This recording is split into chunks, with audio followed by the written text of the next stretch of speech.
Hey there, fellow word nerds. Welcome to another deep dive. And buckle up because this one might just flip your script. Ooh, getting dramatic, are we? Only a little bit. I like it. You know me, we're diving into a topic today that might seem counterintuitive at first. Okay, I'm intrigued already. It's all about the power of silence in poetry slam. Silence. But that's interesting. We usually think of slam poetry as this, explosion of words and energy. Right, exactly. So where does silence fit in? That's what we're going to try to unpack today. Alrighty, let's dig in. All right, so our source material this time is this fascinating piece called Eingefickter Text, which is basically a guide for aspiring slam poets. Sounds pretty straightforward. It is, but then it takes this turn and compares using silence in slam poetry That's to what you mean, hang into what? Martin Luther King Jr.'s I Have a Dream speech. Oh, wow. Okay, that's a bold move. Right, like we're talking about one of the most iconic speeches in history and Yeah. comparing it to, strategically not speaking on stage. Yeah, but that's what makes this so interesting, right? Like, it's challenging our assumptions about what makes a performance powerful. Absolutely. And our source is making this really thought-provoking point that in a world that's constantly buzzing with noise and information, emails, notifications, social media, everything, Oh, tell me about it. silence is like a secret weapon. Ooh, I like that. A secret weapon. Right. It's not just the absence of sound, it's a deliberate choice, and that's what gives it so much power. Oh, okay. I'm starting to see how this could work, but I need you to break it down for me a bit more. Like, how does silence actually amplify a message? I mean, we're talking about poetry slam here. Words are kind of our thing. They are, but think about it like this. The source uses MLK's speech as a prime example. Okay, I'm listening. The impact of that speech wasn't just the words themselves, although obviously they were incredibly powerful. Right, some of the most memorable lines ever spoken. Exactly. But it was also the way King used silence. Those pauses he took after each key phrase, they weren't just him catching his breath. You think he was being strategic about it? I think so. The source definitely suggests it's like those pauses, those moments of silence allowed his words to hang in the air. Yeah, to sink in. Let the audience really absorb what he was saying. Exactly. And the silence kind of magnified the message, made it unforgettable. You hear those lines today, and you can practically feel the weight of those pauses, the power of that silence. Okay, you've officially blown my mind. I never really thought about it that way. It's like silence adds this whole other layer of meaning. It does, and the source takes it even further. They talk about silence as this like blank canvas. A blank canvas? How does that even work? Right. I was confused too at first. But think of it this way. A painter standing in front of a blank canvas. Okay, I'm picturing it. It's not about filling every inch with color, right? It's about using the empty space to frame the image, to guide the viewer's eye, to create balance, tension, all that thing. So you're saying silence is like the negative space in a painting. It gives the words room to breathe and stand out. Exactly. Silence in poetry slam. It works the same way. It provides the backdrop against which your words can really shine. I'm starting to see the light here. So it's not about cramming in as many words as possible. It's about being intentional with the silences, too. Precisely. And you know what? The source even breaks down how to use silence in slam poetry into these three distinct categories. Okay, this is getting good. Hit me with these categories. All right, so first up, silence as tension.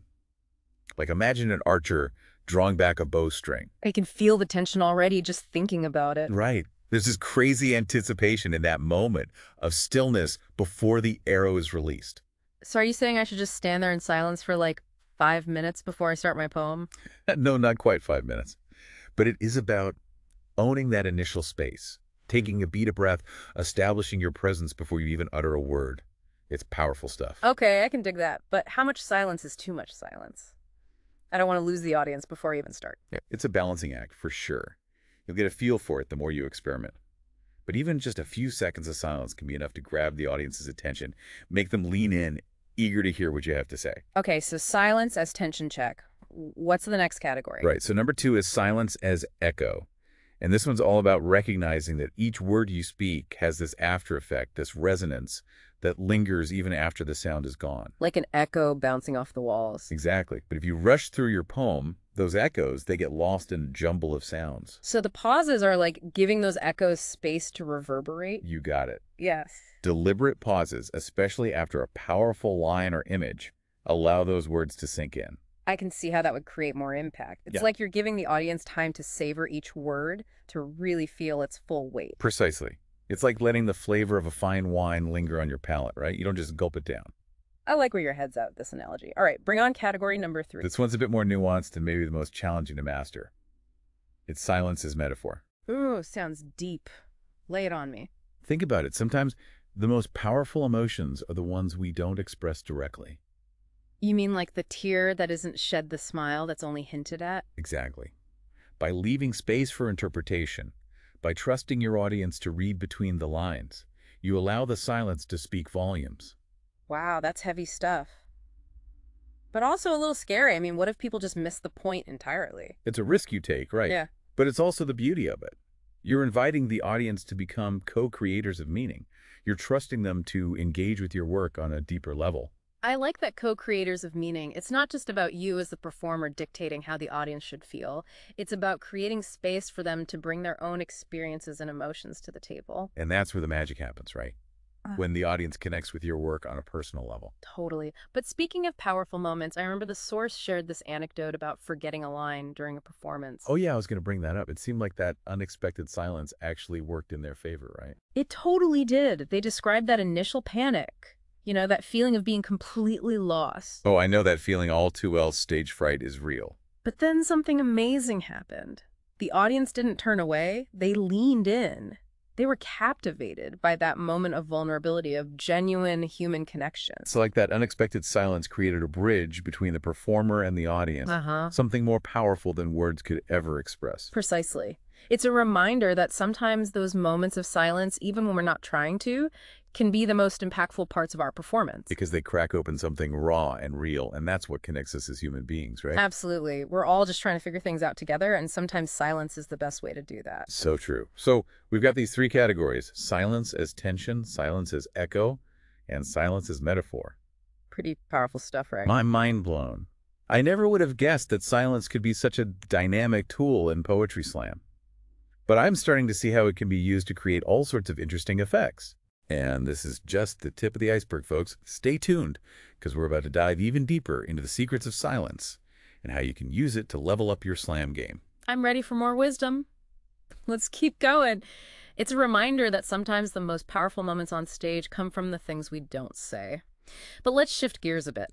This source goes beyond just the theory of silence and offers some really practical tips for upping your poetry slam game. Yeah, the 8 secrets section. You know it. It's like a treasure chest of slam poetry wisdom, just waiting to be unlocked. All right, so which secret jumped out at you first? I think for me it was the emphasis on metaphors. Oh, yeah. The source even quotes Ralph Waldo Emerson, who said, "Metaphors open doors that we didn't even see before." I love that quote. That's so true. And the source gave this great example, too. Like, they took a line that was kind of bland on its own, like, "My heart is beating faster." Yeah, that's not exactly going to win any slam poetry awards. Right. But then they transformed it with a metaphor and turned it into, "My heart is a furious drum in the orchestra of an impending storm." Whoa, okay, that's a serious upgrade. Right. Suddenly you're not just describing a physical sensation, but you're painting this vivid picture. You're creating a whole mood. And that's the power of a well-crafted metaphor, right? It can take the most mundane detail and turn it into something extraordinary. It's like you're transporting the audience right into the heart of that experience. Exactly. So, metaphors check. What else grabbed your attention? Okay, this one's for anyone who's ever stared at a blank page and felt that dreaded writer's block creeping in. Tell me about it. Sometimes it feels like the words just evaporate. I know, right? But the source has a suggestion. They say look for inspiration in the most unexpected places, like everyday people and their untold stories. Okay, that's interesting. I'm always looking for new sources of inspiration. Me too. And this one is so simple, yet so powerful. You know that saying, everyone has a story to tell. Yeah, of course. The source takes it literally. And it's like they're urging us to see the poetry hidden in the everyday. You know, the old woman at the bus stop who might have been a freedom fighter, or the quiet guy on the train who secretly writes sonnets in his spare time. It's like suddenly everyone becomes a potential character in your next slam poem. Exactly. And it makes you realize that every person you encounter has this whole universe of experiences and emotions just waiting to be explored.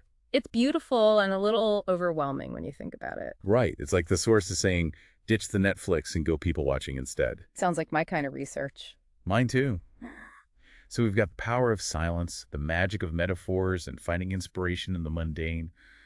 What's the final secret that ties it all together? Well, it shouldn't come as a surprise, but the final message circles right back to the power of silence. Ah, I should have seen that coming. The source reminds us that the most impactful texts aren't born in this frenzy of noise and activity, but in the quiet spaces, those moments of stillness where we can truly listen to our inner voice.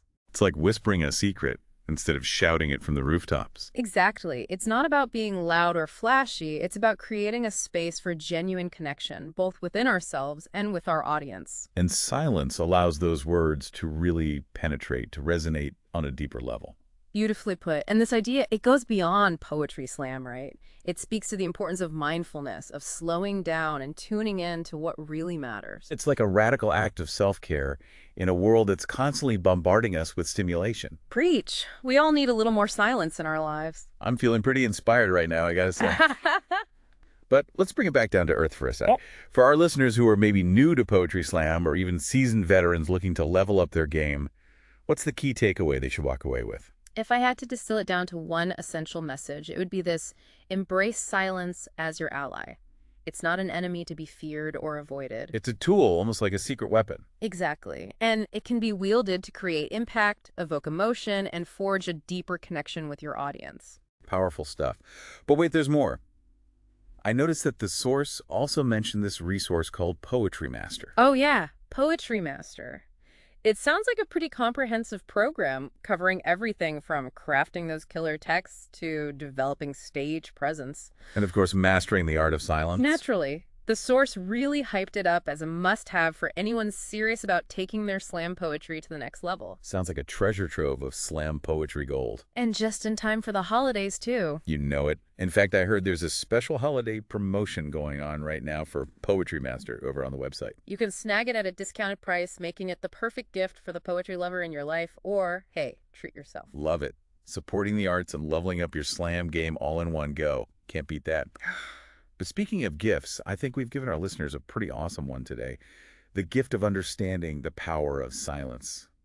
Who knew that saying nothing could be so impactful? It's a beautiful paradox, isn't it? That sometimes the most profound messages are the ones we don't speak aloud. Deep, man.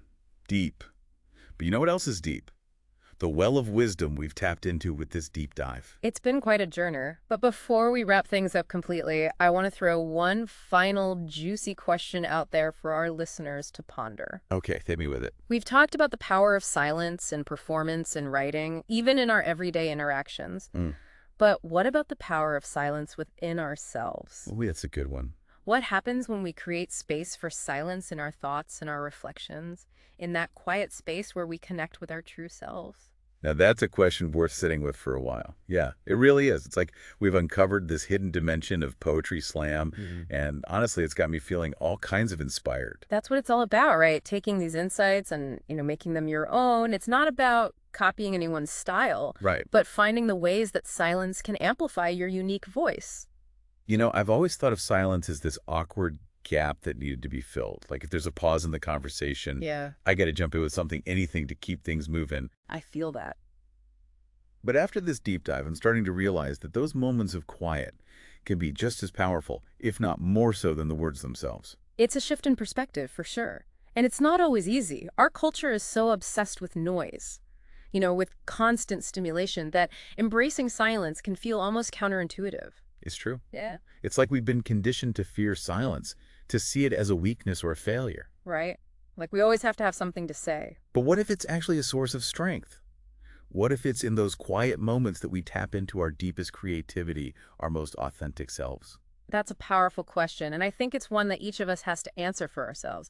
It's a journey of exploration, pushing past our comfort zones and, discovering the transformative power of silence. Well said.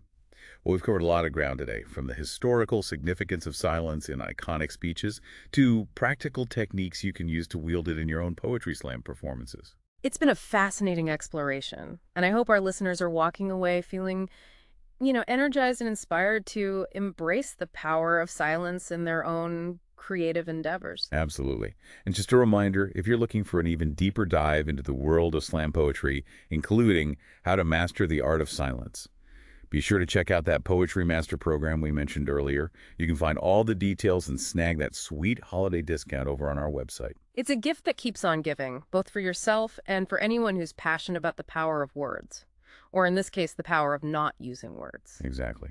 So to wrap things up, we'd like to leave you with one final thought. What if the most important message you have to share is the one you don't say aloud? Let that simmer for a bit. Mit poetischen Grüßen, Steffen vom Bahn-Slam Kanal.